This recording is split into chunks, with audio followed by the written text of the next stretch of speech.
Espero que no se me duerma, me toca una hora complicada, así que vamos a tratar de hacerlo ágil para que también no se aburran ustedes. Agradecerle a Manuel, a la gente de ALZ y de Agraucin por esta invitación.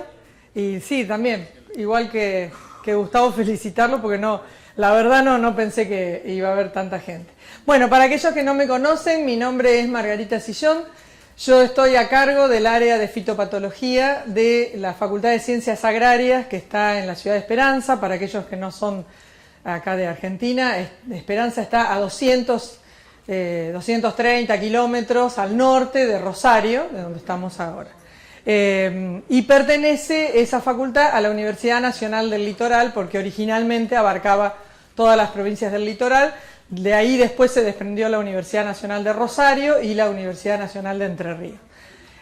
Y soy asesora privada, tenemos un centro de sanidad de cultivos, que es una consultora privada que está ubicada en esta área, donde estamos nosotros, que se dedica más que nada a lo que es investigación aplicada. Tenemos, en realidad yo no salto ya los alambrados, sino que tengo 2 millennials, que son los que realmente trabajan bastante. Una es Florencia, que no pudo venir hoy porque justamente está abocada a los ensayos experimentales de cosecha de trigo. Nos apuramos a hacer el de Agraucin para poder tener los datos hoy, pero el resto de los ensayos no. Y José, que sí hoy me acompaña, José Menegón, que es dueño de varios de los lotes donde nosotros hacemos esos ensayos y a su vez es asesor privado. Trabajamos en lo que es experimentación. Tenemos convenios con instituciones como AFA, y en el medio de la foto, bueno, ahí está todo el equipo con los ayudantes de la facultad, que tenemos pasantías con ellos, un sistema de pasantías con ellos, y en el medio está Edith Weather, que es la técnica responsable de AFA Humboldt, que es la que está más cerca, y tenemos convenio para la evaluación de los cultivares de trigo y de soja en cuanto a sanidad.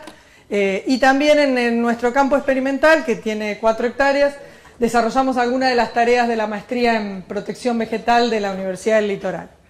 Así que bueno, ahí es un poco para ubicarlos a aquellos que por ahí no conocían qué hacíamos. Yo voy a tomar esta frase de las jornadas fitosanitarias que trabajamos hace poquito en Tucumán, donde se trabajó el tema de la responsabilidad, y nos pareció importante destacar que aquel profesional responsable es el que puede conocer lo que está haciendo, los beneficios, los riesgos de cualquier decisión técnica que está tomando, y pone ese conocimiento al servicio de bien público. Entonces esto rescata mucho el tema del conocimiento. Por eso estos encuentros, si bien hoy virtualmente todos nos manejamos muy virtual, incluso la gente de mi generación que nos tocó aprender desde cero todo el tema de las computadoras, hoy nos estamos metiendo en el mundo virtual. Estos encuentros cara a cara siempre son muy importantes por el tema del conocimiento. Y si nos vamos a manejo de enfermedades, llevamos varios años en el manejo de enfermedades de soja. Eso no debería estar pasando, sin embargo son fotos reales de los campos. Entonces, uno es la responsabilidad de dedicarle tiempo a un correcto diagnóstico en las enfermedades. Y acá hay un punto, ustedes dirán, ¿y qué vino a hacer Margarita hablando en el smartphone con las enfermedades? Y lo que pasa es que nosotros con Gustavo hace años que trabajamos en esto, por lo menos 5 años, y tratamos de justamente buscarle los dos enfoques. Entonces ustedes van a ver que hoy yo no les voy a hablar nada de nutrientes, nada, y sí vamos a ver el otro enfoque, que es el enfoque de cómo una planta mejor puede enfrentar a los patógenos si tiene despiertas, digamos, sus defensas, ¿no? Pero para eso también hay que hacer correcto diagnóstico. La responsabilidad de dedicarle un poco de tiempo al conocimiento de la epidemiología, ¿no?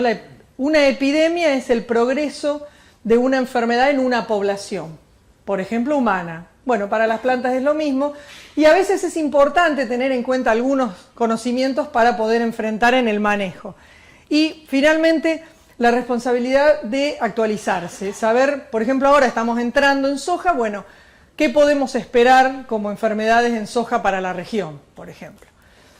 Vamos a partir de ese redondel, a ver, para que no nos durmamos, ¿qué será ese redondel? ¿A dónde querré llegar con ese redondel? Eso es el ciclo de la patogénesis. ¿Se acuerdan lo que era la patogénesis? ¿Qué era la patogénesis? Pero acá hay alumnos más jóvenes que yo tuve en la facultad, pasaron no hace mucho. Patogénesis era el ciclo completo de una enfermedad. Lo tienen los hombres, lo tienen los animales, lo tienen los vegetales. Es un ciclo completo. Vamos a ver que en el caso de los vegetales hay algunas cosas diferentes al caso de las enfermedades humanas. Entonces, para darle un comienzo, si es un ciclo no tiene comienzo ni fin, pero para ponerle un comienzo, ese ciclo tiene una etapa que es la etapa de la supervivencia. En el caso de soja, las fuentes de supervivencia, porque vamos a empezar por soja, puede ser la semilla, el suelo, el rastrojo, la soja. Esas son fuentes de eso que se llamaba primario. ¿Qué era? El inóculo primario, escuché por ahí bien. El inóculo primario era la porción mínima de hongo o de bacteria capaz de iniciar una enfermedad.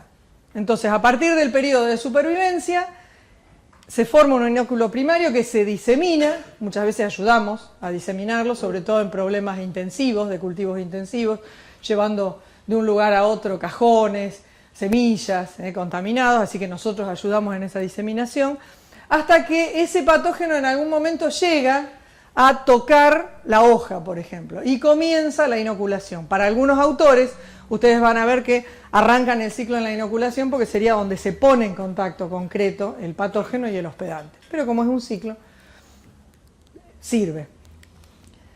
Bueno, ahí tenemos la inoculación, no lo vemos como monitores, no lo vemos como asesores, no lo vemos, no podemos adivinar cuando un patógeno está tocando el vegetal. ¿Qué es lo que va a pasar? Va a pasar un periodo de incubación hasta la aparición de síntomas o de signos de esa enfermedad. Ahí tenemos una gran diferencia con las enfermedades humanas. Un patógeno en una enfermedad humana tiene un periodo de incubación concreto. El patógeno en una enfermedad, en un vegetal, tiene un periodo de incubación concreto que va a estar muy influenciado por las condiciones ambientales. Entonces, en condiciones ambientales muy favorables va a ser cortito, y en condiciones ambientales menos favorables puede ser mucho más largo. Entonces es variable el periodo de incubación. Bueno, empieza a desarrollarse síntomas, signos. ¿Por qué? Porque adentro del vegetal lo que está pasando es la infección y la reproducción. Ese patógeno se reproduce adentro del vegetal. Esa reproducción en algunos casos puede llevar a la formación de lo que llamamos el inóculo secundario, es decir, signos, por ejemplo, una roya, pústulas hacia afuera, esporas que a su vez van a volar y van a volver a a la inoculación, es decir, este inóculo secundario va a volver a tocar unas hojas y eso varias veces puede pasar si las condiciones ambientales son favorables. No nos olvidemos que siempre va a estar regido por el famoso triángulo de la enfermedad, que hacia el final lo vamos a retomar, donde tiene mucho que ver la lluvia, el viento, días muy soleados según los patógenos. Hay patógenos que van a requerir sequía, como macrofomina, otros mucha lluvia como las royas o rocío. Y muchos de esos patógenos, sobre todo los foliares, pueden hacer varios de esos ciclos y se llaman patógenos policíclicos. Bueno, esto es más o menos, sirve para todas las enfermedades de los cultivos y se adapta para casi todas las enfermedades. Entonces, por ahí a la pregunta del millón, que es ¿qué fungicida aplicamos hoy? ¿Qué hago? ¿Qué fungicida aplico en el manejo de las enfermedades? Queda como muy reducida a un universo mucho más amplio y tal vez las preguntas pasan más por el para qué lo aplico o el por qué o cómo mejoramos nuestro manejo. Ahí entraría el caso de los bioestimulantes. Porque el primer concepto que yo quiero dejar claro es que el gran error, que no es de Agraucin, porque justamente es una de las empresas que nunca lo dijo, el gran error de concepto es reemplaza al fungicida. Si yo pongo un bioestimulante me puedo ahorrar el fungicida. Eso ténganlo en cuenta, es una transmisión de un concepto muy errado, que más allá que me voy a poner en contra a todas las empresas que venden fungicida, pero no pasa por ahí, ¿no? Sino porque realmente, o la otra, que es muy peligroso también, reduzco la dosis del fungicida. Entonces, no se olviden que el fungicida actúa sobre el patógeno. Si yo reduzco la dosis del fungicida, estoy provocando posible resistencia para dentro de 5 o 6 años y hay que tener mucho cuidado con eso. Entonces ese es el primer concepto que quería dejar. Esto también es para repasarlo, esto es una curva de un incremento de un patógeno, donde vamos a tener de este lado la intensidad o la severidad, es decir, con lo que yo fui midiendo, cuantificando esa enfermedad en el campo, y acá voy a tener el tiempo, ¿no?, por semana, que la frecuencia sea siempre la misma. El I0 de esa curva es lo que llamamos intensidad inicial de la enfermedad. Esa curva en especial sería la de un muy buen monitor, porque el I0 ahí es 0. En cambio, si yo el I0 de la curva puede ser 20, quiere decir que el monitor, cuando fue por primera vez al lote, ya de entrada encontró un montón de enfermedad. Pero bueno, eso es aparte.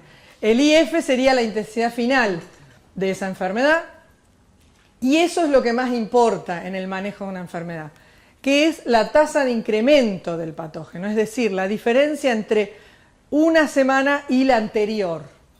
¿Cuánto evolucionó la enfermedad en la semana? Por eso cuando muchas veces por celular me preguntan, tengo un 10% de tal cosa, ¿aplico o no aplico? Ese 10% es una foto de un momento que yo no sé antes qué pasó. A lo mejor hace 3 semanas que viene con el 10% y quiere decir que la enfermedad se frenó. Por algo se frenó. Y a lo mejor la semana anterior tenía 2% y ahora 10%, que en otras enfermedades parece poco, es muchísimo. Entonces lo importante, aunque sea, son 2 valores para ver esa diferencia. Ahí tenemos el tiempo cero y ahí tenemos el momento final de la epidemia. Y la suma de todo eso es lo que llamamos duración de la epidemia. Entonces, también de acá sacamos otra conclusión. Sojas grupo corto dan menos posibilidades de duración de epidemia. Soja grupos largos, como las que tenemos en el centro de Santa Fe hacia el norte, grupos 7, 8, muchas de las que hay hacia el norte en Uruguay, muchas de Brasil, dan más tiempo a ese patógeno y la epidemia puede durar más. Ese es otro punto de manejo. El objetivo del manejo en general va a ser mantener la intensidad final por debajo del nivel de daño económico. Lo que vamos a ver es que si bien yo voy a poner por separado enfermedades, como para repasarlas con ustedes, en general cada cultivo después tiene una mezcla de esa enfermedad, son complejos más que nada. Y cuando estoy tratando de hacer protección con un fungicida, eso sería protección, eso estaría siendo todavía protección, pero medio como que el mismo fungicida ya va a ser menos eficiente, y ahí voy a estar haciendo, si puedo, terapia, ya no es protección de enfermedades. El fungicida puede ser el mismo, pero me va a resultar muy poco eficiente. Entonces yo, por ahí cuando doy una charla con productores, siempre les muestro esto y les digo, yo apliqué un fungicida, este se quedó contento, y me dijo, che, qué bien, bárbaro, la enfermedad se mantuvo bajo, no pasó del 20%. Este me dice, y me duró 20 días nomás ese fungicida, mirá que la empresa decía que duraba más. Y este me dice, qué porquería, me lo vendieron vencido al fungicida. Y es el mismo. Es el mismo. Lo que pasa es que el nivel de inicio de una epidemia, que a veces no se tiene en cuenta, es importante en el manejo de esas enfermedades. Bueno, ¿con qué nos podemos enfrentar en soja en la zona centro de Santa Fe, Entre Ríos y Uruguay? Las enfermedades de la soja las vamos a clasificar en 2 grandes grupos, vasculares y foliares. Las vasculares son aquellas que van a afectar la implantación, la emergencia, el número de plantas, y pueden estar ocasionadas por patógenos de semilla o por patógenos de suelo, para las enfermedades que son vasculares en soja. Esta es la semilla que se está manejando en este momento. Fíjense que estas son muestras que nos llegaron al laboratorio el 10 de noviembre de la cosecha del año pasado, que quieren sembrar. Es muy probable... Miren, todo este punto así es fusarium. Miren si después no va a haber fusarium en los suelos. Entonces, la calidad de la semilla es un primer punto muy importante, no está siendo buena en una gran parte de la región, es una semilla que se cosechó en abril, ahí cuando había muchas lluvias. Eso es un punto a tener en cuenta, que más allá de la resiembra, acá, por ejemplo, si yo no aplico un fungicida que sea efectivo, que sea de amplio espectro, realmente voy a estar incorporando mucho patógeno al suelo. Y con respecto a las enfermedades vasculares, gran parte de la provincia de Santa Fe y parte de Entre Ríos tiene esa situación. A nosotros, al día siguiente de cosechar el ensayo de trigo, han llovido más de 200 milímetros, así que es complicada la situación. Y Los patógenos de suelo relacionados a eso son básicamente dos en soja. Muerte por Pythium, que van a encontrar las plantas bien negras, chiquitas, durante los primeros 45 días, 30 días, 15 días de sembrado, las plantas quedan negras. Es parte de lo que llamamos damping off, pero no se olviden que el damping off es un complejo de hongos. Entonces, por ahí, cuando consultan y dicen, tengo damping off, ¿con qué vuelvo a curar? Porque curé con tal cosa y no me funcionó. En el medio habría que hacer algún tipo de análisis de esas plantitas, es decir, mandarlas a algún laboratorio para ver si lo fundamental, por ejemplo, es Fusarium. Bueno, hay determinados curasemillas, tiabendazol, fluoxinil, otros productos, pero si lo fundamental, por ejemplo, del aislamiento es Pythium, ahí hay que agregar metalaxil, es otro tipo de curasemilla. Y el otro problema que va a estar relacionado al agua es Phytophthora. De los dos, me quedo con Pythium. ¿Por qué me quedo con Pythium? Porque fíjense las plantas de Phytophthora cuando se manifestó. Prefiero perder el lote al principio que haberle metido de todo al lote y en R4 empezar a ver estos síntomas de 30 centímetros de la planta negra con todo marchito arriba, que es Phytophthora. Entonces, aquellos lotes que tengan hoy agua, piensen muy bien qué variedad van a sembrar, porque hay una tolerancia diferencial para variedades, hay que buscarlo en los semilleros. Yo no me acuerdo, hay varias razas de Phytophthora, así que por ahí tampoco va a ser una resistencia completa, pero puede ayudar a pensar un poco por ese lado, ¿no?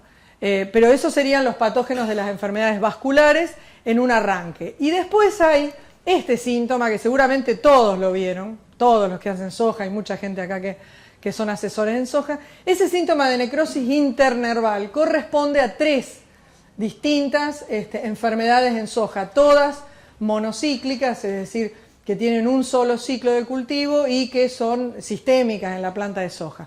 Y las vamos a ubicar un poquito en la región. Hacia el oeste y en Uruguay, aquí ahí no está, se dieron ocasionalmente algunos casos de médula negra de la soja. El hongo se llama Cadophora.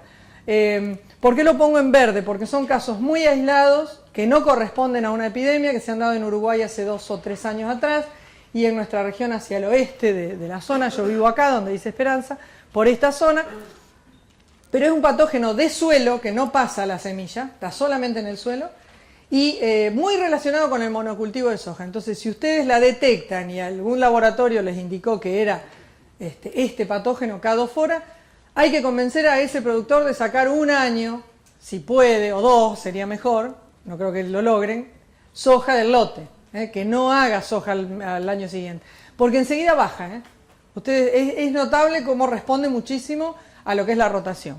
Después tenemos ya con amarillo, porque es peligrosa, potencialmente peligrosa, y hacia el sur de la provincia de Santa Fe y todo lo que es Buenos Aires, el cancro, sobre todo el cancro caulívora, porque el cancro meridionalis hay resistencia genética. Para el caulívora se está desarrollando, pero no hay del todo. Entonces los casos son menores, la enfermedad es potencialmente problemática, por eso ya la pongo en amarillo, aunque haya pocos casos. Y cuando yo doy clase por ahí en la facultad, doy una materia optativa que se llama enfermedades de soja, entonces de todas las enfermedades de soja les hago escribir un ranking, ¿cuál sería la peor? Y por ahí la mayoría ponen por ahí roya de la soja o enfermedades foliares. Y en realidad esas enfermedades tenemos herramientas. La peor es el cancro meridionalis, porque si no hubiera variedades resistentes no habría soja. Yo soy de la zona que en 1996, algunos de ustedes estarían en el jardín, otros no, otros estaban como yo, estaban trabajando en soja ya, pero algunos estaban en el jardín. 1996 borró las variedades, yo no me acuerdo qué variedades eran las de antes del cancro meridional, y se borraron las variedades de soja en la zona de San Justo, que fue que fue el foco original del cancro de la soja. Y la tercera, que es la más común, por eso lo pusimos en rojo, porque muchos de los lotes la tienen, es la muerte súbita por Fusarium. Todas esas semillas que les mostré hoy, blancas, ojo. Esta está muy desarrollada, se transmite por semilla y por suelo, o sea que está en los dos, y hay que tener bastante cuidado, y en eso muchas veces puede ayudar un bioestimulante, a que la planta esté mejor sostenida a este tipo de enfermedades que por ahí, genéticamente, por ahí no son muy específicas, pero pueden, no hay una resistencia absoluta, a ello me refiero. Y después tenemos, ojo, ese tipo de síntoma. Igual, casi igual, que es el síntoma de un triazol, por ejemplo, aplicado con 40 grados, apurado, a las 2 de la tarde, algún insecticida con algún aceite que no era, alguna deriva de algo, pero se vio mucho con determinados triazoles que me asusté y en vez de 400 le pongo 600, porque total es lo mismo. Bueno, nos han llamado para ver si era muerte súbita, le hicimos todos los aislamientos, nada, eso no es muerte súbita. Así que cuando tengan dudas, con este tipo de síntomas, arranquen la planta, siempre, arranquen la planta entera. Ustedes van a encontrar, si la cortan a la mitad, la médula negra les va a estar mostrando justamente la que se llama médula negra, la médula marrón, esa foto con una médula marrón y que me quedo casi con la raíz en la mano, es la muerte súbita, y del lado de afuera los listados de necrosis con puntuaciones negras irregulares es el cancro, así que me puede ayudar con eso. Esta es la evolución en los últimos 10 años hasta el 2015, después tenemos que seguirlo a esto, lo tenemos pero no lo armamos. Como el cancro se mantiene estable, por suerte, por las variedades resistentes, cómo han ido aumentando los casos de rizoctonia, que es otro patógeno de suelo, donde cada vez se ha detectado más y también lo hemos detectado mucho en Uruguay. Y este que está en azul es la muerte súbita por Fusarium, también. Esto es prevalencia, es decir, porcentaje de lotes donde reportaron la enfermedad o nos mandaron muestras o lo fuimos a visitar en la región. Bien, ¿qué tenemos después? Las enfermedades foliares. En las enfermedades foliares ese es el gran tema. Todos hoy tenemos un montón de años de rastrojo, de monocultivo asociado al rastrojo, y eso hace que haya un gran colchón para que esos patógenos puedan desarrollarse, así que eso hace en común un incremento sostenido en todas las enfermedades foliares. Y si nosotros analizamos por ciclo, digamos, entre el 2002 y 2005, acá había aparecido la roya de la soja, allá en el 2003, entonces es como que todas las investigaciones o las charlas o los ensayos apuntaban mucho a la roya de la soja, y si hacemos una comparación entre hongos necrotróficos o hongos biótrofos, como era la roya de la soja, había bastante más. Pero después aparece como problema la mancha en ojo de rana y vuelve a ser importante hongos relacionados al rastrojo. Después empieza a incrementarse Cercospora kikuchi, lo mismo, y con complicaciones en el control, lo mismo. Entonces fíjense que siempre hay entre un 80 y un 85% de los problemas de soja que corresponden a hongos del rastrojo, que tengan que ver con el rastrojo. Acá en la parte verde, que son los hongos biótrofos, está la roya, está el mildew de la soja y está el oidio, son tres, y son muy regionales. El oidio, por ejemplo, es prácticamente solamente en Entre Ríos, en algunas zonas, y en Uruguay en sojas de segunda. El mildew está más disperso porque hemos llevado y traído semilla con mildew sin darnos cuenta, y la roya de la soja también es muy estacional. Dentro de las enfermedades foliares, el rojo por la mayor difusión es para Septoria glicines, que va a empezar relacionada al rastrojo y va a comenzar con ese amarillamiento en las hojas y puntuaciones negras, por eso le ponemos el rojo, y hacia el norte, y Septoria además es esta zona, por eso la puse acá la foto.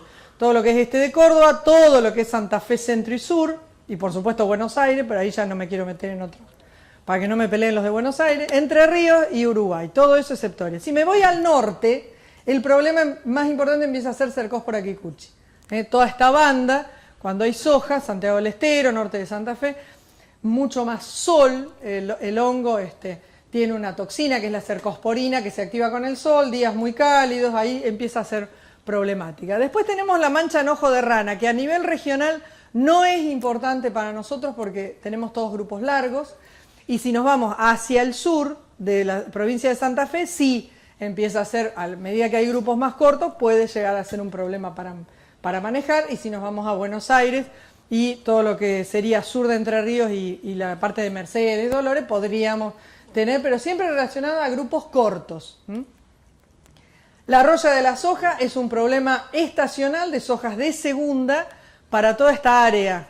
Incluso cuando por ahí presentamos estos datos en el centro-sur de Buenos Aires, ni la consideran. Me parece bárbaro. Nosotros que estamos en el litoral es un error técnico no tenerla en cuenta a la roya de la soja, porque hay todos los casos de sojas de segunda existen muchas de ellas con roya. Hay algunos patógenos menores y acá también tienen que ver las defensas de las plantas, porque se nos da la paradoja que muchos años que hay estrés hídrico, la soja tiene hojas más senescentes y entonces tenemos un poco de Septoria y después tenemos ascochita, filosticta, otro montón de hongos que no son oportunistas, unas alternarias, manchas por alternarias, son hongos oportunistas. Entonces, si la soja está con hojas más senescentes, peor nutrida, estos hongos aprovechan y colonizan mucho más. Por eso lo ponemos en amarillo, porque depende de los años. Y también otro caso parecido son las bacterias. Hoy hablaba con alguien de bacteriosis. Las bacterias, recuerden que no entran por heridas, necesitan entrar por heridas, entonces cuanto peor está ese cultivo, peor nutrido, no tiene defensas, todo eso complica a veces la entrada de las bacterias y aprovechan estas bacterias y a veces no está muy medido porque se mezclan con las enfermedades que podemos controlar con fungicida, pero en ciertos cultivares de soja realmente complican bastante. Si nosotros nos vamos a cómo ha evolucionado en el centro, en la zona centro, las dos enfermedades principales, fíjense que desde el año 2010 la prevalencia de Septoria es del 100%, no hay lote de soja donde no se registre. Y la otra, que no llegaba al 100%, bueno, acá tenemos la gran sequía, ¿no? 2008 y 2009 es la gran sequía que tuvimos hace 10 años. Desde el año 2014 también todos los lotes detectan Cercospora kikuchi. Más, menos, recuerden que esto es prevalencia, esto es un impacto a nivel regional, una información para que se lleven a nivel regional. Hay lotes con 60% y otros lotes con 20%, ¿no? Pero ha ido aumentando. Septoria, vamos a recordar entre todos, tiene mucho que ver el salpicado del rastrojo. En años niña, o sea, con poca lluvia, vamos a llegar a tener un 20%, es normal, digamos, tener hasta un 20% en R3 de altura de la planta con síntomas y un 20% de severidad en los folíolos. Y en años niños esto se va mucho más arriba, que podría ser un caso de este año. En años niños, donde el salpicado del rastrojo es mucho más alto, podemos llegar a tener hasta 50% en R3 de la altura de la planta con síntomas de Septoria, y hasta hemos detectado un 60% del folíolo afectado.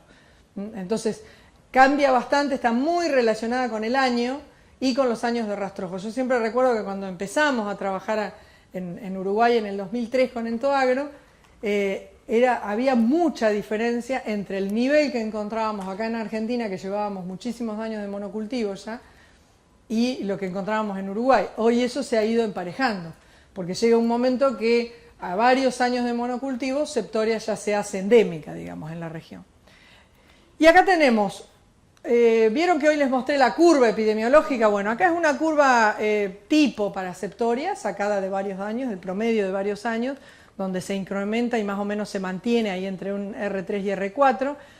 Y esta es la curva de Cercospora kikuchi que era allá en el 2011. Entonces, si yo aplico un fungicida en R3, me sirve también como preventivo en R4, era muy preventivo, digamos, había muy poca Cercospora kikuchi. Eso se modificó, sigue siendo igual, pero se modificó en este aspecto. Hoy la curva de Cercospora, la del 2018, es esa, no la del 2011. Ya hoy en R3, en algunos casos, tenemos casi el mismo nivel de Septoria. Sigue siendo un punto interesante la aplicación del fungicida en R2, en R3, para ser preventivo mediante el avance de las enfermedades. Y esto es un poco distintas curvas de progreso ya para las enfermedades de fin de ciclo, según cuándo aplico el fungicida. Las de R1 a R3 no hay mucha diferencia y por ahí lo que puede pasar es que en R1 se diluya después, sobre todo en el litoral, si tengo roya, queda demasiado lejos la aplicación del fungicida del R1, ¿no? Pero después, miren cómo hay un punto en que en R4 empieza a dispararse las enfermedades de fin de ciclo y casi se hacen muy parecidas al testigo. Entonces, a medida que nos atrasamos en la aplicación del fungicida, eso hace que finalmente la curva, recuerden que no nos interesaba la foto, nos interesaba la película. La película es la curva. Entonces, se parece mucho más al testigo y no podemos esperar eficiencias muy altas de parte de los fungicidas. Y esto es porque, en realidad, todo lo que nos pasa en el litoral es todo eso en soja. ¿Qué tenemos? Tenemos un alto porcentaje, un 70% de tizón del tallo y de la vaina y de antragnosis, que son enfermedades muy de fin de ciclo que afectan la semilla hacia el final, esas vainas sucias desde afuera, después vamos a ver algunas fotos. Tenemos un grupo de enfermedades que después las vemos un poquito mejor, que las puse en amarillo porque hay poco regionalmente, pero hay que prestarle atención, sobre todo a dos nuevas, que son estas dos. Tenemos esto gris que no es enfermedad y que nos confunde mucho, que es la famosa micromancha, que es un tema fisiológico asociado generalmente a soja de grupo largo, por ejemplo la 8000, que con pequeñas gotas de mucho rocío puede llegar a tener unas manchitas muy chicas que parecen que fuera mancha en ojo de rana, entonces eso confunde en el diagnóstico. Tenemos un 50% de bacteriosis que meten ruido al sistema y acá también puede llegar a ser interesante cómo van respondiendo los cultivos que tengan más defensas. Y estas netamente son las dos principales. Y fíjense lo que pasa en la región. Soja de primera, un 10% de roya nada más, y muy ahí al R6, R7 que no nos cambia la situación. Pero roya en soja de segunda, la mitad de los lotes, aunque muchos de los técnicos ni siquiera lo quieran admitir, no, yo roya no tuve, no, se secó así porque se secó. No, la roya está. En las hojas de segunda está, el 50% de los lotes de la región presentan roya, desde un R4 a un R6, obviamente que cambia la importancia, pero la roya está presente, menos este último año que llegó muy tarde, viene de Brasil y más o menos siempre hacia el final del mes de febrero estamos detectando la roya en los lotes. La roya, fíjense, esas son las distintas curvas, hace siempre la misma curva que es típica de patógeno policíclico, lo que nos cambia, ¿qué es lo que nos está cambiando ahí? Las condiciones ambientales, exactamente. Acá la gran sequía del 2008 y los distintos grupos. Entonces, entre un 20% que es controlable y un 40% que ya me da dolores de cabeza y que ya medio el triazol ya no sirvió, y es cierto, le va a quedar recorto, va a haber una situación nada más que de fecha. En años niño, fíjense dónde se ubican más o menos las aplicaciones eficientes. Segunda quincena de febrero, primera de marzo. En años niñas, sí. Ha habido aplicaciones en la segunda quincena de marzo que han andado bien, pero bueno, el resto realmente ya estaba perdido por roya. ¿Con qué nos enfrentamos en soja? ¿Qué podemos esperar este año? Bueno, por un lado con nuevas patologías de hongos que sobreviven en el rastrojo, eso es esperable. Con enfermedades que existían, ya existían, pero ahora existen con mayor intensidad. Con un complejo de síntomas confusos que nos pueden llevar a confundir síntomas un poco con la senescencia natural del cultivo, eso va a pasar, y con enfermedades que aparecen antes de lo que teníamos el chip en la cabeza. Teníamos el chip que en R5 era para Cercospora kikuchi y eso está cambiando, nos está apareciendo bastante antes. Entonces, nuevas patologías es la mancha anillada para la zona del litoral, muy importante en el NOA y en Bolivia.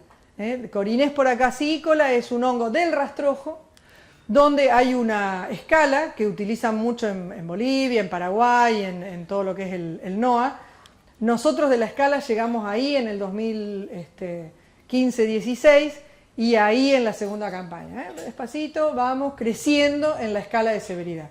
Es una enfermedad que se va instalando en la zona lentamente, pero se va instalando y se transmite por semilla. Y no está siendo detectada, digamos, porque no piden sanidad de semilla para mancha anillada. Entonces, bueno, esto hay que identificarla, no es tan difícil, es como un blanco de tiro el síntoma, ¿no? Son zonas necrosadas, muchas veces según las variedades alrededor ven que se pone amarillo, bien amarillo, y son anillos, por eso se llama mancha anillada. Bueno, esa es una nueva patología que se viene. Después otra patología, esta es una foto de Uruguay, donde la hemos detectado casi más que acá en Argentina, es la mancha aceitosa o meladafolia, que el hongo es la faz sexual de Rhizoctonia, es otro patógeno, digamos, otro nombre, porque es una faz sexual, y sobrevive como microesclerosios en el suelo, en las hojas caídas, se puede transmitir por semilla, pero todavía no hay una alta transmisión, pero sí Es fundamental el agua libre que disemina, ha trabajado en eso Norma Formento del INTA Paraná, y cuando cae sobre las hojas está funcionando como una enfermedad foliar, porque está la inoculación, esa patogénesis que veíamos, está cayendo sobre la hoja. Si no, Rhizoctonia hoy la vimos como patógeno de suelo, ¿se acuerdan? Era uno del Dampinós, uno diría, bueno, no va a pasar. No, cuando llegan acá los restos de micelio, entonces ahí sí se transforma como una enfermedad de fin de ciclo. En Brasil la controlan, usan fungicida para controlarla y para manejarla como enfermedad de fin de ciclo. Acá hay algunos casos, algunos años sí, otros no. Uno de los registros, que no lo pusimos en el registro, pero uno de los trabajos cuando fue a salir el Orquesta Ultra hace unos años atrás, en el 2014, fue un lote con esto también. Bueno, enfermedades que ya existían, pero con mayor intensidad ahora, eso lo vimos todos, esa foto es re vieja, es del 2007. Esta foto es de 2011 y esta foto es de 2017. Eso es antragnosis, ya existían, pero últimamente nos aparece con una intensidad, ven que antes decíamos, bueno, aparece acá, bien al final de fin de ciclo, está apareciendo en hojas, está apareciendo en una R5 inicial, eso es una complicación. Enfermedades que aparecen antes de lo pensado, típica Cercospora kikuchi. Esa está apareciendo antes de lo pensado y además con un complejo de síntomas confusos que nos hacen pensar que es una senescencia natural o que es septoria. Entonces, eso hace que hoy sea un problema el control, porque no hay un control efectivo, no estamos encontrando un control muy efectivo de Cercospora kikuchi, aunque acá se puede ver, netamente es este el testigo y este es el tratado, con fungicida. Pero lo que hay a nivel campo, a nivel asesor de lote, es una dificultad en el diagnóstico efectivo, porque por ahí ven esto y se quedan con que es septoria que subió hasta arriba en la soja, y no, son otros síntomas nuevos que están apareciendo de la misma Cercospora kikuchi. Ven que acá, por ejemplo, ahí se ve el síntoma de Cercospora, pero está mucho más enmascarado. Ese es un problema que estábamos empezando a tener. Acá para nuestros amigos uruguayos, como le hago un pequeño homenaje a mi socio de Uruguay, hacemos un resumen de lo que es soja, así pasamos al otro cultivo. En el caso de Cercospora kikuchi, dan un 15% más o menos los incrementos en los rendimientos de soja, estamos hablando de sojas de entre 3.500 y 4.000 kilos, y hay que, acá, los ensayos que estamos haciendo acá. Y sí, esta es de Uruguay, esta foto, y esta es de Argentina. Sí, el nivel de control tiene que ser con menos del 20% de severidad, que en el campo parece muy poquito. Y en cuanto a roya de la soja, los incrementos cuando la enfermedad concretamente es roya de la soja se van al 25% de pérdida, un lote con roya, y también hay que controlarla con menos del 20% de incidencia en ese caso. Eso sería un resumen para lo que son enfermedades de soja. Vamos a algunos criterios en enfermedades de trigo. Bueno, esta es una foto ahora de no hace mucho. Si vamos a ver el riesgo sanitario para enfermedades de cereales de invierno, tenemos un riesgo alto en todo lo que es el litoral, Uruguay, Entre Ríos y centro de Santa Fe. Tenemos un riesgo moderado en la zona central, a veces por temperaturas más bajas, eso se está modificando de todas maneras. Igual de moderado para el sudeste de Buenos Aires, donde a veces ayuda justamente más las temperaturas un poco más atemperadas para la región, y bajo a moderado más que nada por la falta de agua en la zona que es la franja oeste. Entonces, para lo que son enfermedades, nosotros en el caso del trigo estamos en una zona de riesgo bastante alto. Pero además el hombre muchas veces determina que ese riesgo sea mayor, porque va a seleccionar material propagativo, va a seleccionar variedades que a lo mejor son susceptibles, es responsable de la introducción de nuevos patógenos, como lo que pasó en el centro de Santa Fe cuando los productores se enojaron con la 125 en el 2008, dijeron yo no le voy a hacer trigo a Cristina, le voy a hacer cebada. Entonces llevaron semillas de cebada a la zona centro de Santa Fe. La cebada y el trigo tienen una enfermedad en común, que es la mancha borrosa del trigo y la cebada, que es el hongo bipolaris, pero con las temperaturas del centro y centro-oeste de Santa Fe, bipolaris se transforma en una enfermedad de suelo. Entonces después se morían los trigos por rodales por una enfermedad que antes no estaba. A veces pasa eso, ¿no? ¿Qué más hace? Selecciona fertilizantes, sistema de siembra, densidades, riego, áreas de cultivo, el ejemplo de la cebada. Elige a veces fechas de siembra que están muy desfasadas de lo que el cultivo necesitaría y eso le genera un estrés. Y hoy ya lo vimos con Gustavo, todo estrés al cultivo va a significar que haya algún patógeno que se aproveche y que colonice. Todo patógeno que pueda colonizar lo va a hacer mejor en situación de estrés que en una situación, digamos, óptima para el cultivo. Y elige o improvisa medida de control de enfermedades. ¿Por qué digo improvisa? Porque ha pasado mucho en trigos hoy, este año, en Z33, en Z32, en Z34. Bueno, pongo un triazol rápido para cortar la roya, que dicen que viene la roya, y lo que tengo es una mancha, y resulta que para Z39 ese triazol ya se terminó, no hizo la función en roya, y en realidad lo que estoy teniendo es bastante mancha. Hubiera aplicado con nuestro virulina y triazol, y a lo mejor hubieran dado mejor. Eso también ocurre bastante. Bueno, las manchas son tres, las más prevalentes en trigo, que es la mancha amarilla, que tenemos el 100% de lotes con trigo, con un 20% que tienen alto nivel de mancha amarilla, que por supuesto no es esa foto, ¿no? Es un nivel de severidad del 50%. La septoriosis del trigo, que hay un 80% de lotes en la región, de las cuales un 35% llegaron a un alto nivel de septoriosis, que genera toda un área necrótica con estas puntuaciones negras.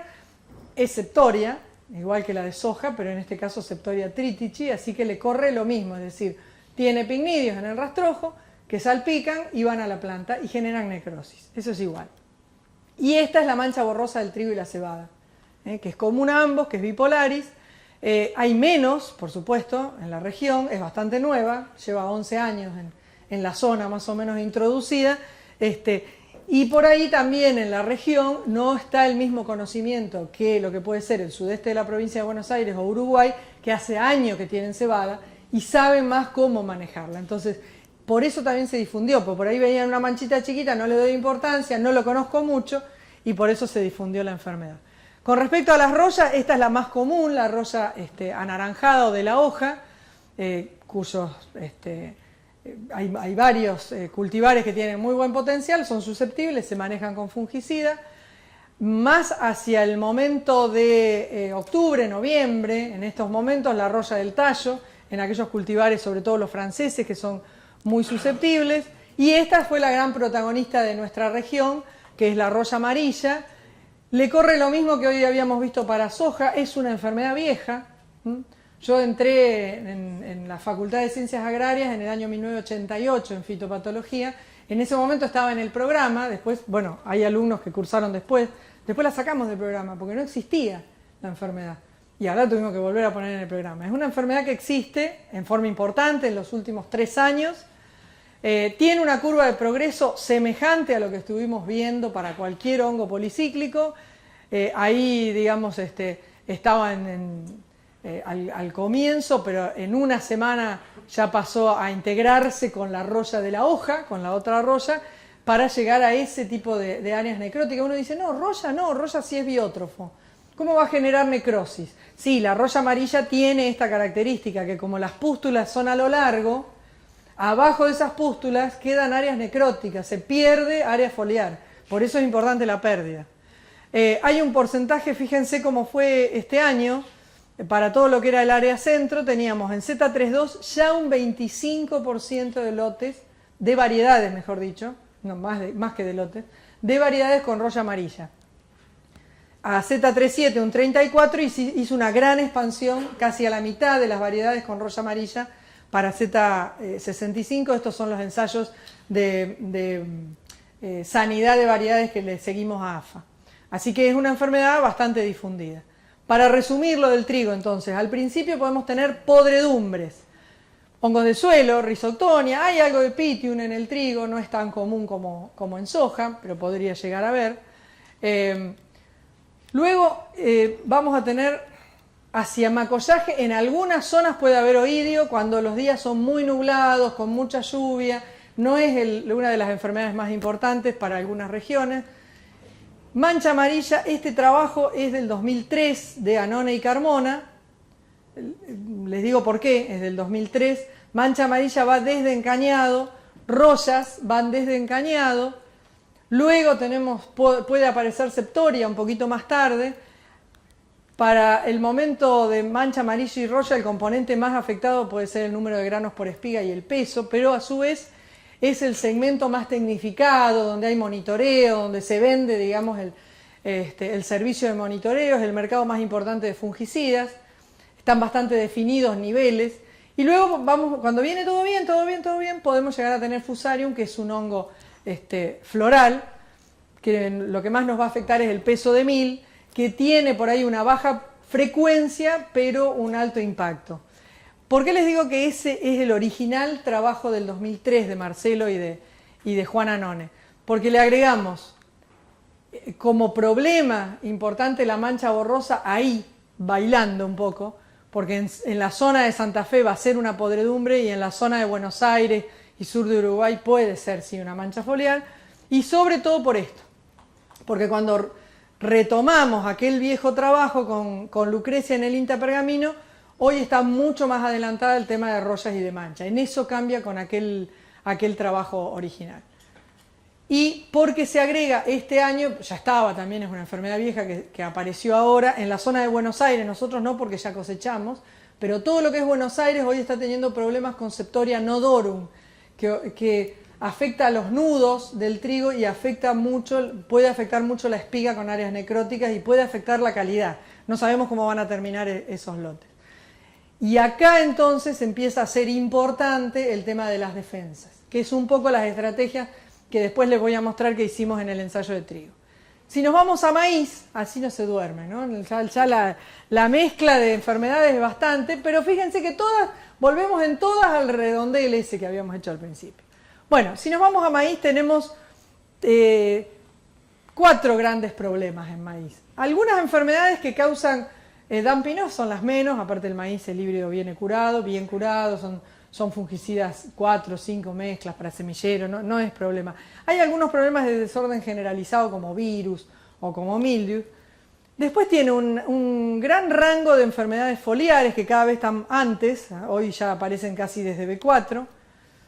Y tiene una característica el maíz, que después la vemos un poquito más en detalle, y que esas enfermedades foliares, algunos de esos patógenos pueden generar un estrés importante y entonces patógenos de suelo generar un problema de podredumbres de raíz y tallo. Mientras que en soja, fíjense que dijimos, tiene o enfermedades vasculares o enfermedades foliares, no están relacionadas. En el maíz pueden estar relacionadas. Y a su vez, 2 de los patógenos más importantes de tallo son los patógenos de espiga, como son Fusarium y Diplodia, que generan podredumbres de espiga con granos, son micotoxigénicos, con toxinas cancerígenas. Entonces, estos son los grandes problemas. Esto yo diría que está lo tenemos medio solucionado de entrada en el manejo a través de la elección del híbrido, de la elección de la fecha de siembra, del correcto, digamos, sembrar ese maíz en el momento que corresponde. Rollas tiene 2 el maíz. Para aquellos que por ahí conocen la roya común, la roya piquetera, porque es la que forma estas bandas, así que no deja pasar.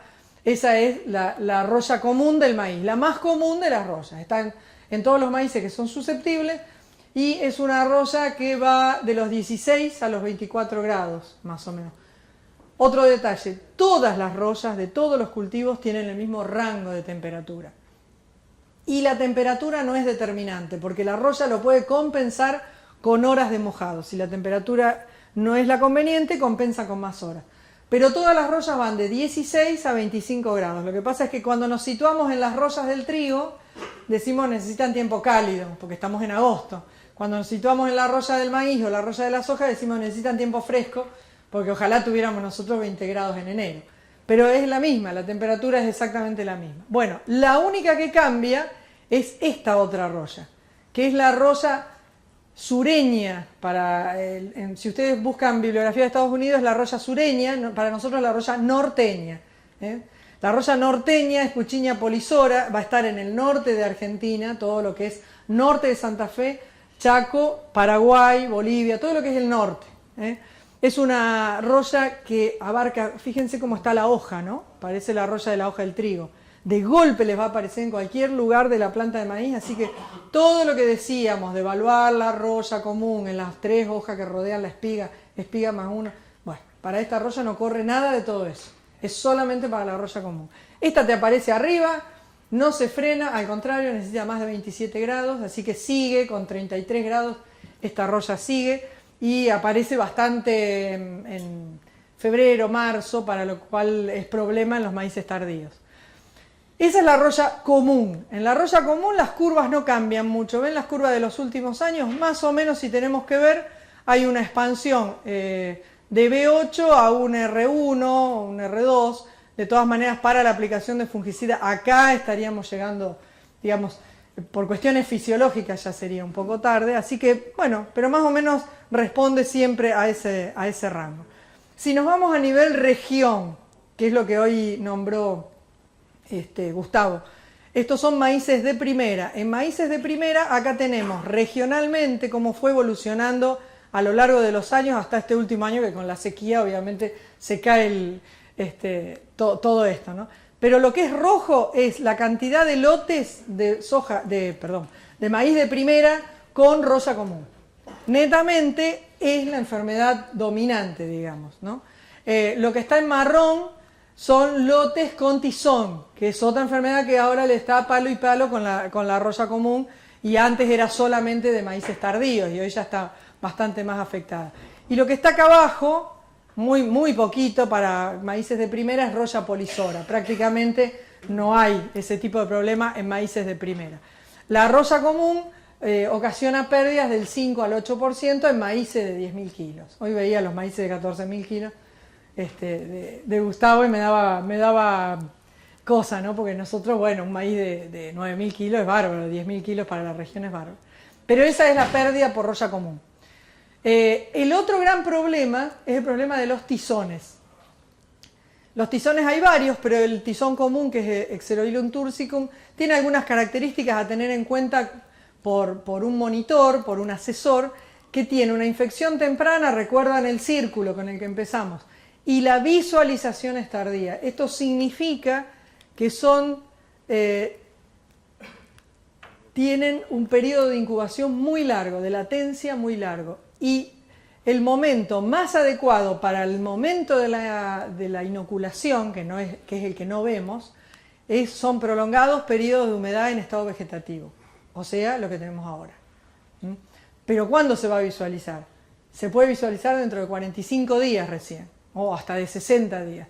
Así que muchas veces al productor, cuando le decimos, sí, acá es lo que estás teniendo es tizón, pero ¿cómo? Si acá hace 20 días no llueve más, ¿cómo voy a tener tizón? No, el periodo de incubación es larguísimo de esta enfermedad. Así que está coincidiendo bastante los últimos 20 días, diría yo, 30 días, con todas las condiciones favorables para tizón, aunque todavía no lo tengamos. Y la otra característica es que a veces empiezan a aumentar las lesiones, esas elípticas que tiene, en vez de aumentar en número, digamos, aumentan en el tamaño. Entonces eso es algo que complica también al asesor, porque si quiero cuantificar y por celular mandar, tengo 3 lesiones por hoja. Muchas veces estamos hablando de algo muy distinto uno de otro, hablar de lesiones. Entonces se combina que la lesión de tizón es este dedo.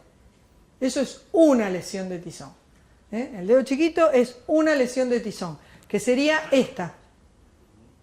Entonces acá ya tengo que hablar de severidad. Le tengo que calcular severidad, o pues no sé, pondré varios dedos así hasta que veo cuántos dedos tiene. Pero es una característica que enseguida complica mucho la cuantificación, que no tiene nada que ver con el smartphone. Como verán, yo doy la clase que quiero dar, pero no, después ya vamos a mostrar algo. Bueno, ¿qué enfermedades esperamos en el maíz tardío? Netamente tizón. Fíjense acá cómo se va para arriba. Todo eso es la evolución del tizón, que a su vez cada vez regionalmente se instaló mucho más en la región. El rojo es roya común y la violeta es Puccinia polisora, la roya polisora. Como en los maíces de segunda, es mucho más importante en los últimos años. Y la verde, esa que está ahí, es una enfermedad, es un hongo que va bajando de Brasil, cada vez se está haciendo más importante, que es Faeoferia maidis, que es la mancha blanca del maíz por Faeoferia, que después lo vemos, y que se controla con fungicida, pero tal vez ahí haya todo un punto para trabajar con el tema de defensas, porque se mezcla mucho con una bacteria, y entonces por ahí si la planta tuviera mejores defensas, hay como una relación demasiado mezclada ahí con una bacteria, con este hongo. Eso es tizón, originalmente tiene el inóculo primario en el suelo, y por supuesto cada hoja es una escalera para un inóculo secundario, entonces originalmente decíamos que ascendía, hoy el hongo nos cambió toda la historia, entonces hay determinados híbridos donde hay un cambio de paradigma en el avance de la enfermedad de la planta y te apareció arriba y chao. Es decir, hubo más años de monocultivo, hay híbridos muy susceptibles a tizón, están andando los conidios dando vuelta por todos lados y eso es maíz de segunda. En los maíces de segunda puede aparecer tizón en el estrato superior de la planta y hay que controlarlo porque te deja rápidamente la planta con necrosis. Y luego tenemos varias manchas, que hoy es un desafío en el maíz, porque todas estas manchas pueden tener varias causas distintas y varios errores, ¿no?, de diagnóstico. Entonces vamos a ver algunos. Acá tenemos dos típicos. De un lado y del otro son dos situaciones totalmente diferentes en las manchas de maíz. De ese lado tenemos una lesión, volvemos para atrás. Esto no es enfermedad, que hay ahora bastante. ¿Qué podemos tener? Podemos tener errores de manejo o de manejo del vecino, le iremos a protestar al vecino. Es una lesión MIMI, que son lesiones fisiológicas que por ahí no tienen tampoco un agente patógeno común, pero son lesiones que no corresponden a ningún manejo, o mejor dicho, corresponden a errores de manejo como puede ser este. Ahora, también nosotros vamos a tener dentro de esas lesiones por bacterias, es decir, son patógenos, pero no las va a controlar el fungicida. Entonces, si no hay un correcto diagnóstico, hay mucha gente que le quedó la idea, tengo mancha blanca en maíz y no hay fungicida que lo controle, y el otro que la pegó porque justo era, en vez de bacteria, era un hongo, está el control con fungicida. Bacteria, este es un trabajo de la Universidad Católica de Córdoba, donde me interesa que vean, esto es el último anillo del año 2014, donde el 100% de las muestras que nosotros le mandamos nosotros, el INTA Pergamino, todos los patólogos, digamos, que trabajamos en maíz, que le mandamos muestras, el 100% dio bacteria. ¿Una bacteria? No nos vamos a poner a mirar las bacterias, miren la cantidad que hay. De las cuales hay una, que es esta Pantodea nanatis, que está muy mezclada con esa famosa mancha blanca por Faeoferia. Entonces, ahí hay bastante, creo, para trabajar desde este enfoque que le buscamos nosotros al tema de los bioestimulantes. De este lado, como verán ustedes, que se ve bastante en la foto, hay algo adentro de esas manchas. No es que la mancha está tan limpia, hay algo más. Sí, hay hongos, y hongos puede haber tres tipos de hongos. Uno, lo nombramos en soja, es otra variante, otra especie, que es la anthragnosis en soja. La anthragnosis de soja es Coletotrichum special y la anthragnosis del maíz es Coletotrichum graminicola. Entonces, es un Coletotrichum pero otra especie. Pero también podemos tener la mancha ocular, que es Cabatiela, que no es tan común, se trabajó algo en Entre Ríos, pero por ahora no se preocupen, no es una epidemia. Y esta, la mancha blanca, que tuvimos una epidemia importante en el centro de Santa Fe en el 2017, y esos son los ensayos que hemos hecho en este caso con BAF de Brasil, cuando detectamos que era Faeoferia maidis. Entonces es controlable, pero hay que detectar que sea correspondiente al hongo, ¿no? Lo que pasa en el maíz es que después, si hay bastante enfermedad, lo que podemos tener es un debilitamiento de alguna manera para una entrada de los patógenos a colonizar los tallos. Entonces, estos patógenos no están todos en los campos, pero son todos. Es decir, hay 5 patógenos que pueden ocasionarlo, de los cuales según la zona, nuestra zona es muy grande de todas maneras, según la zona va a haber uno o más. Graminearum y Verticiloides, los dos Fusarium, prácticamente están en toda el área maicera, todo. No hay área que no tenga estos dos patógenos. Diplodia, que esta es la faz sexual y esta es la faz asexual, corresponde más a Buenos Aires, a lo que es sur de Buenos Aires, más fresco, digamos. Coletotrichum está en toda el área, sobre todo en el norte, o sea, al revés, sería todo lo que es Santa Fe, Entre Ríos, Chaco, nos vamos hacia el norte, y Macrofomina es típico patógeno de sequía. A donde hubo sequía, después viene Macrofomina. Entonces está según las zonas.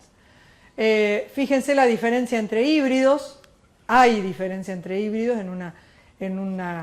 bueno, si lo miro desde acá no me doy cuenta, ¿no? Pero por eso hay que meterse adentro de los lotes para evaluarlos realmente. Y hay muchos factores relacionados a la ocurrencia o a la intensidad, como justamente el híbrido. El estado reproductivo, a medida que avanza el estado reproductivo del maíz, es mayor la susceptibilidad. El nivel de inóculo, que no lo podemos saber, salvo que tengamos registrados cuántos años de maíz se ha hecho antes, de monocultivo de maíz. Y ustedes me dirán, no, pero no es monocultivo. Para muchos de estos patógenos, rotar en 3 años es monocultivo. Sigue siendo monocultivo porque tiene estructuras que duran mucho, ¿no? Y un factor importante es el estrés por enfermedades foliares, el daño por insectos, el estrés por sequía primero, eso es un factor importante. Hay distintos tipos. Este es el típico síntoma de antragnosis. Ven cómo queda la planta, no les da mucho tiempo. Van a ver unas lesiones negras con unos puntos que se llaman acérbulas. Este es el típico síntoma de fusarium, color siempre rosado, con destrucción de la médula y algunas estructuras negras que corresponden al hongo. Y no nos olvidemos que este Fusarium graminearum es el mismo que ocasiona el golpe blanco del trigo y el mismo que ocasiona la podredumbre de la espiga del maíz. Entonces, la rotación trigo-maíz para Fusarium no es rotación, es seguir con maíz o seguir con trigo. Hay algunos patógenos así muy característicos que van a ir aumentando el inóculo. El otro Fusarium genera algo parecido, siempre relacionado con zonas rosadas, digamos, y también afecta a las espigas. Este es el que se da más en Buenos Aires, donde tiene se llama podredumbre de la base de la espiga de maíz, ¿ves? Se pudre desde la base hacia arriba, incluso acá no se ve tanto micelio, y acá abajo así. Requiere primero un tiempo seco y luego un tiempo húmedo, y es bastante problemático también, porque además nos saca de los mercados internacionales. La aparición de estenocarpela no nos permitiría exportar, tiene que dar 0. Y es lo que ocurre con Macrofomina. Lo que pasa es que estamos más preocupados por la sequía, que la Macrofomina es lo de menos acá, ¿no? Fíjense que este es un maíz totalmente seco y adentro el hongo se instala, digamos, no desarrolla enzimas ni toxinas, pero desarrolla un montón de estructuras microescleróticas que terminan de cortar el flujo del agua. Algunas conclusiones entonces en el caso del maíz para enfermedades. Existe un incremento importante de intensidad de tizón y de patologías foliares. Hay un mayor porcentaje de hectáreas de maíces tardíos. Esto incrementa el riesgo de podredumbre de raíz y tallo, que es mucho más alto en los maíces tardíos. Los patógenos de las podredumbres de raíz y tallo requieren un manejo bastante similar: la cosecha oportuna, la elección del híbrido, el manejo de enfermedades foliares, la rotación. Hay una amplia distribución y la mezcla con bacterias que a veces complican decisiones, lo que decíamos hoy. Y hay pérdidas, hemos detectado nosotros en la región pérdidas del 30% en los rendimientos de maíz cuando se mezclan las enfermedades, los tizones básicamente, más podredumbre de raíz y tallo, porque se empiezan a caer las plantas. Y volvemos a esto. Nosotros hasta ahora hablamos en muchos casos del ambiente, hablamos muchísimos casos del patógeno. El fungicida apunta al patógeno, cómo es el patógeno, cómo anda el patógeno, cuál es la patogénesis. Y lo que nos convoca hoy apunta más al hospedante. Entonces, eso, vuelvo a insistir, es el primer concepto. Un fungicida va a estar apuntando en la pirámide al patógeno, un bioestimulante va a estar en la otra punta de la pirámide, y ese es el complemento que yo tengo que buscar. Me gustó mucho un artículo de la revista Agroavance Industrial de la Estación Obispo Colombres de Tucumán, que se los recomiendo, está muy bueno, que se llama En Defensa Propia, hablando de la defensa de las plantas, que bueno, obviamente no es esa, y que da algunos conceptos que antes de pasar a los resultados me gustaba compartir con ustedes. Y realmente volver a recordar que las plantas tienen un sistema de defensa y una variedad de estrategias. No le damos a veces importancias, pero tratan de ponerse a resguardo de esos microorganismos que entran. Porque si no hubiera ninguna de estas barreras, realmente habría muchas más problemas y muchas más enfermedades. Para que el microorganismo pueda establecer y generar toda esa patogénesis, ese ciclo que vimos hoy, tiene que superar algunas barreras. Una es barreras estructurales, preformadas o preexistentes de la planta, y otras son defensas químicas, compuestos irritantes, repulsivos, antimicrobianos que tiene la planta. Esto es a modo de ilustración, simplemente recordar que, por ejemplo, alguna de esas barreras es la producción de una cubierta, ceras. Esto va a generar, por ejemplo, para los hongos una capa en la pared celular impermeable que medio que la espora queda ahí, no puede entrar, pelos, espinas, todas esas son barreras que las plantas tienen y que algo frenan. Cuando no pueden pasar por ahí y supera el patógeno las barreras preexistentes, la planta es capaz de poner en marcha mecanismos. A veces lo que pasa es que llega tarde con los mecanismos que pone en marcha, pero puede generar esos mecanismos. No son del todo conocidos esos mecanismos por los cuales las plantas reconocen a los patógenos, pero todo está relacionado a esa relación hospedante de patógeno y digamos, son como luces que va a dar el patógeno y que van a activar determinadas respuestas en esa planta. Hoy nombraron la palabra elicitores, hoy se nombró, por ahí se nombró. Entonces, los elicitores son moléculas naturales capaces de inducir esa respuesta. Y son las 3 de la tarde y no vamos a meternos en elicitores, no se hagan ningún problema, ¿no? Es esto nada más, entender que hay esas respuestas y que es importante por ahí explotarlas. Si yo tuviera un hongo, yo tengo un hongo que logró entrar. Ese hongo que logró entrar despertó en la planta alguna respuesta, despertó un elicitor que genera una enzima, genera fitoalexina, se van a acumular alrededor del hongo y van a tratar de generar la muerte. Aburridísimo eso es aburridísimo, ¿no?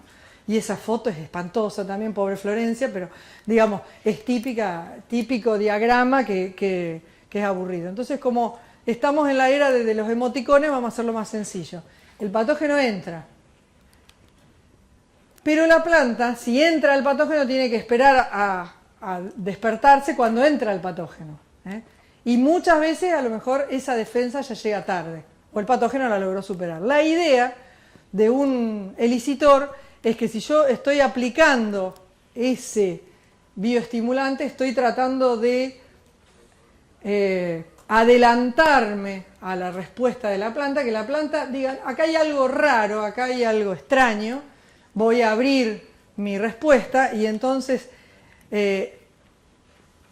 empiezan a desarrollarse esos mecanismos que van a estar acá mucho antes que entre el patógeno. Y en ese caso, esto es lo que nosotros estamos adelantando. Esa aparición de respuesta de la planta para que después, cuando empieza a aparecer el patógeno, los mecanismos no hayan tardado en aparecer como respuesta al patógeno, sino que ya estén liberados antes. Ese es un poco el resumen de lo que sería meternos en las defensas estructurales.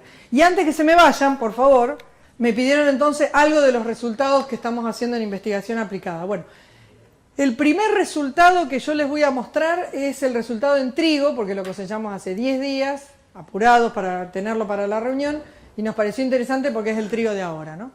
Entonces, vamos a ver, el objetivo general del ensayo de trigo para nosotros fue evaluar que ya los números ya se me mezclan todo, es el 17019, que es, vos interrumpime y explicar lo que es, porque ya se me mezcló. Es un elicitor que contiene una fracción inerte de una levadura, una cepa seleccionada de la Saccharomyces cerevisiae. Y todavía no salió al mercado ni nada. Bueno, la idea es lanzarlo en Argentina en un año o dos, o sea, en el registro. Bueno. 2 o 3 en Uruguay. Lo que vamos a mostrar es un ensayo que hicimos en trigo con distintas estrategias con este producto nuevo. El lote es un lote de José, de la localidad de Santa María Norte, en el centro de Santa Fe, región 1 norte de trigo.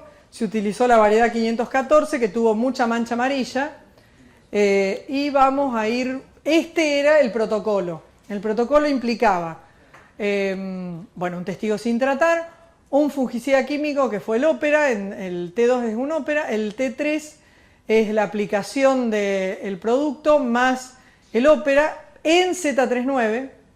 El T4 era lo mismo, pero con un fungicida que fuera más barato que el ópera en Z39. El 5 fue un fungicida más económico que el ópera con fosfito. El 6, ese fungicida, no, fue el Orquesta Ultra, una triple mezcla.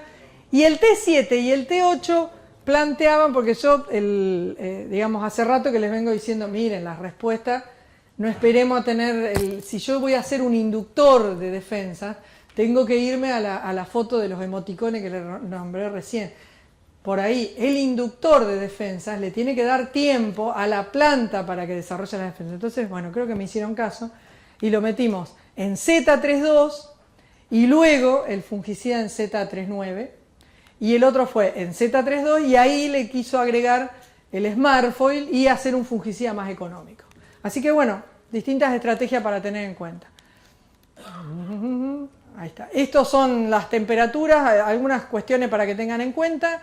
El ciclo de las temperaturas estuvo un poquito por debajo de la media histórica, fue una primavera fresca para nosotros, por eso también hubo roya amarilla. El cultivo tuvo un correcto llenado y llegar a madurez no se arrebató nada, justamente por este tema de las temperaturas, y fue propicio sí para el avance de mancha amarilla, porque las lluvias estuvieron un poquito, estas dos, las azules, en julio y en agosto, por encima de la media histórica, cerquita iba lloviendo, entonces ese salpicado corresponde a mancha amarilla. Bueno, primer análisis para hacer efecto en la sanidad del cultivo, hicimos el estudio en Z39 a 7 días nomás hicimos la aplicación en Z37 porque había demasiada mancha, la adelantamos un poquito y después hicimos la evaluación. Entonces, alguno de los resultados fue, recuerden que esto estaba aplicado en Z37, perdón, no Z39. Esto estaba a 7 días, ya no se veía respuesta, digamos, ¿no? Y acá me di el gusto de ver que un bioestimulante aplicado en macollaje para Z37 empieza a dar respuesta con menor. Recuerden que este estaba solamente el bioestimulante en macollaje. Después verán cómo lo venden, esa es otra cosa, si hay que entrar 2 veces, esa es otra cosa, pero desde el punto de vista de la fitopatología me interesó ver eso. Entonces, y ese final es el 8, siempre recuerden que es el que tenía toda la batería y el Smartfoil también. Bueno, entonces, en la incidencia de mancha amarilla lo que se presentaron fueron diferencias estadísticas con respecto a los dos que tenían el bioestimulante experimental en macollaje, que se diferenciaron del resto de los tratamientos. Lo que no se observaron diferencia es en la severidad, pero la severidad era muy baja. Entonces, esto es incidencia, es el porcentaje de hojas del cultivo con mancha amarilla. Bueno, es lo mismo, es la dispersión de datos en un gráfico y ahí concretamente tenemos cómo se disparan los dos tratamientos que tienen ese bioestimulante mucho antes y no en el momento. Con una reducción del 50 y del 40% respectivamente. ¿Qué más tenemos? Después hicimos lo mismo para antesis, que quedó a 40 días de Z32 y a 25 de Z37. Lo mismo, hubo un 48% menos de hojas con mancha amarilla y acá sí, además, se empezó a diferenciar la severidad, ahí con todos, ¿no? El testigo con todos, pero sí siguió siendo muy importante el porcentaje de hojas afectadas. Les presentó diferencias estadísticas el testigo con todos y a su vez estos dos se diferenciaron del 3, el 4 y el 5, que eran fungicidas más económicos, el tema del fosfito. Y la severidad fue, la reducción de la severidad que se vio fue mayor al 60% con todas las estrategias. Luego analizamos el área verde del cultivo, entonces ahí yo les pido que miren la foto primero, que la miren si les da alguna idea, si ven algo verde ahí, más verde, menos verde. Bueno, esto de acá adelante, acá tenemos uno de los pasillos. Eso de ahí adelante, hay uno, ahí tenemos otro, ahí tenemos otro. Este es el testigo, eso lo fueron a ver los chicos. Allá tenemos el experimental con el fungicida todo junto, que para mí sigue siendo más importante, a lo mejor separado en el tiempo, pero bueno, si no hay otro se aplica todo junto. Y este para mí fue el mejor, digamos, ¿no? Este en Z32 y luego fungicida y Smartfoil en Z39, en Z37. Ese porcentaje de área verde lo pasamos al estudio estadístico, se diferencian se diferencia de todo el resto menos el 7, digamos, no se diferencia del otro que también estuvo aplicado en macollaje. El tratamiento completo se diferenció del resto y superó en un 150% al testigo, en un 13% al que no tenía Smartfoil, la única diferencia era que no tenía Smartfoil, a los tratamientos 5 y 6 un 19% que no tenían el experimental, y al 3 y 4 en porcentaje del 60%. Ahí tenemos otra foto donde esta es la parcela, la que está entre los chicos, los chicos de la facultad, es la parcela que para mí fueron la mejor, que fue la 8. Y acá vamos al número de espigas por metro cuadrado a cosecha y el largo de las espigas, que me lo pidió, creo que el día que fuiste, dijiste, no, hacer el largo de las espigas. Bueno, el largo de las espigas no, saquémoslo, no tiene, para la próxima no nos vamos a tomar el trabajo de tomar las espigas. Bueno, sí dio diferencias estadísticas, el número de espigas por metro cuadrado, eso fue interesante verlo. El mayor valor lo logró el tratamiento 7, recuerden que era uno de los que tenía el experimental en macollaje. Y lo que le decía, el largo de las espigas no creo que sea un valor, digamos, para cuantificar, porque la verdad que no dio ningún tipo de idea de la cuestión. Y acá nos vamos al rendimiento.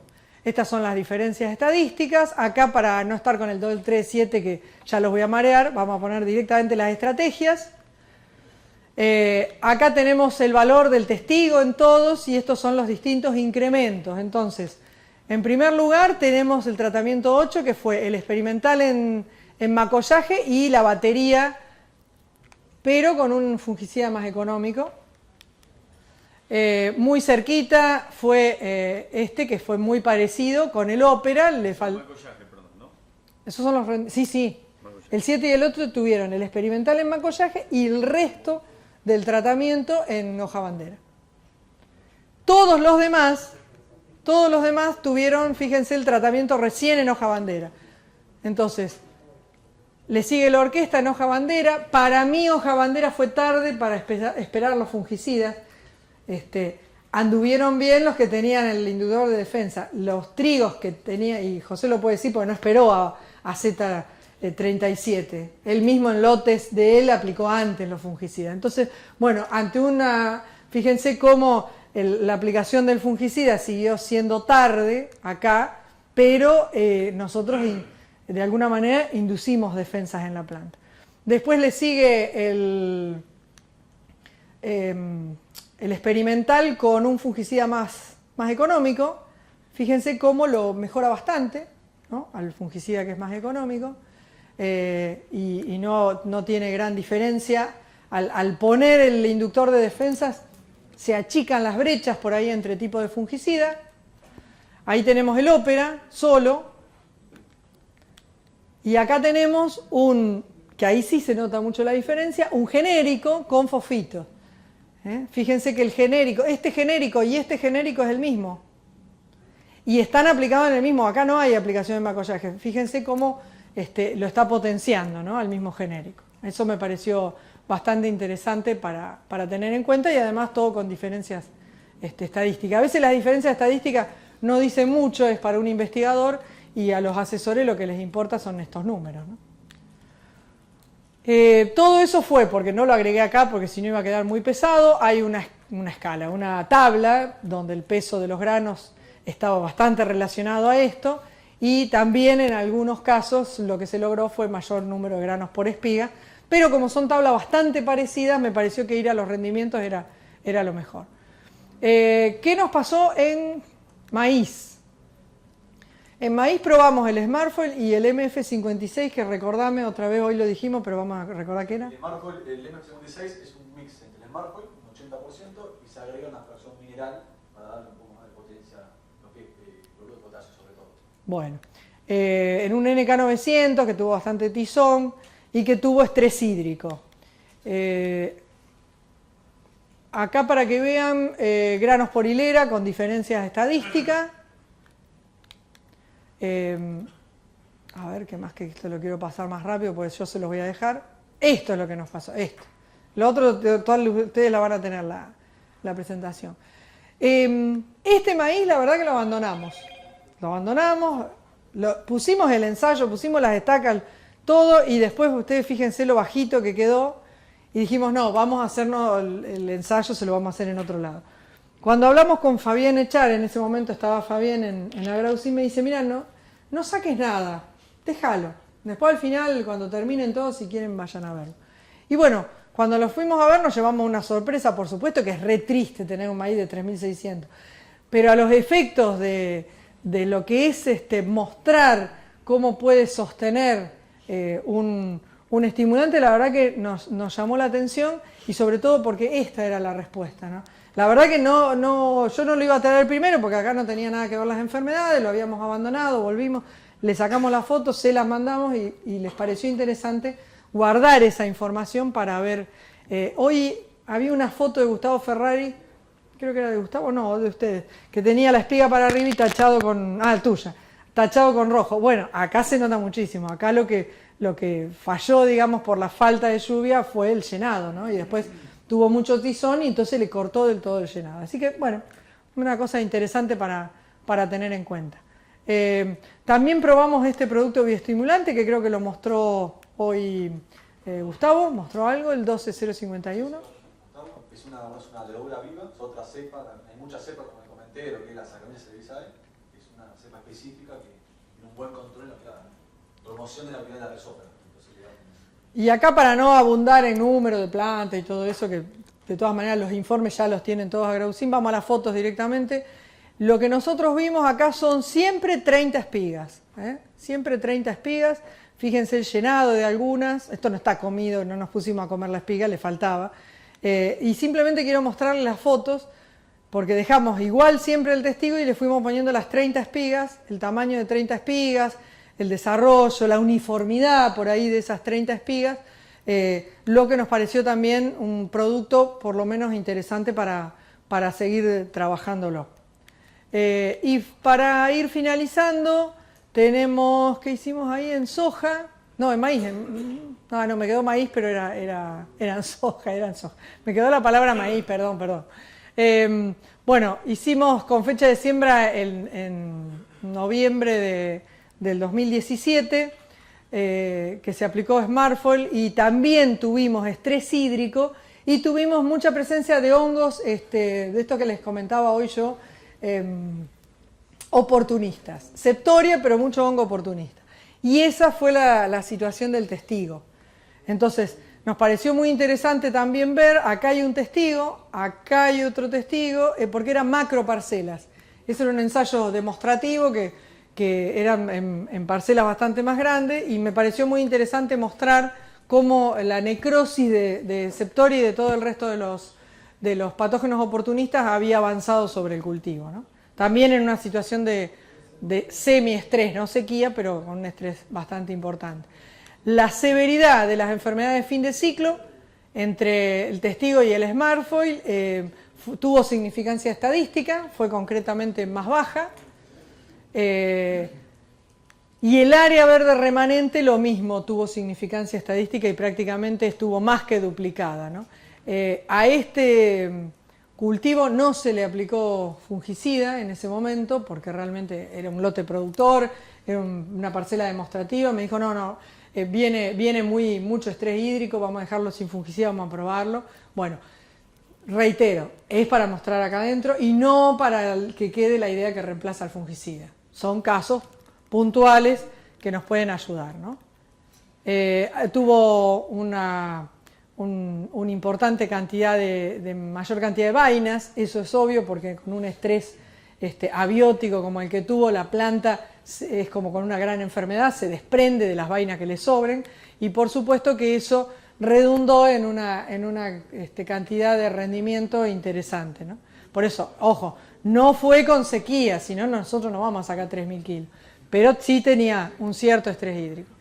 Y ahora sí, para terminar, vuelvo a retomar ese trabajo interesante de defensa propia y les quiero dejar 3 frases nomás que pienso que es a lo que tienen que apuntar estas empresas, ¿no? Yo creo que el conocimiento de los recursos de defensa que poseen las plantas hay que usarlos para el desarrollo de estrategias de manejo. Va a incrementar las posibilidades de generar tecnología de bajo impacto al agrosistema. No hay que competir con los fungicidas, hay que acompañar en otro tipo de tecnologías. Creo que en este siglo las nuevas industrias que van a liderar el mercado son aquellas que van a buscar un desarrollo sustentable. Por ahí creo que tienen que ir los negocios o las estrategias. Y el desarrollo de bioinsumos, este trabajo termina con eso, indica que constituye una demanda social y una pieza fundamental en la nueva agricultura que se va imponiendo, que es cierto que todos estamos requiriendo alimentos sanos, pero a su vez alimentos con baja carga en lo que es el impacto ambiental. Me parece que pasa por ahí la cuestión y que por ahí también va a pasar el futuro de este tipo de empresas. Y lo único que me queda por decirles es que les deseo una muy buena campaña de soja, porque vamos a estar todos atrás de esta campaña de soja y nos van a beneficiar a todos. Gracias, buenas tardes.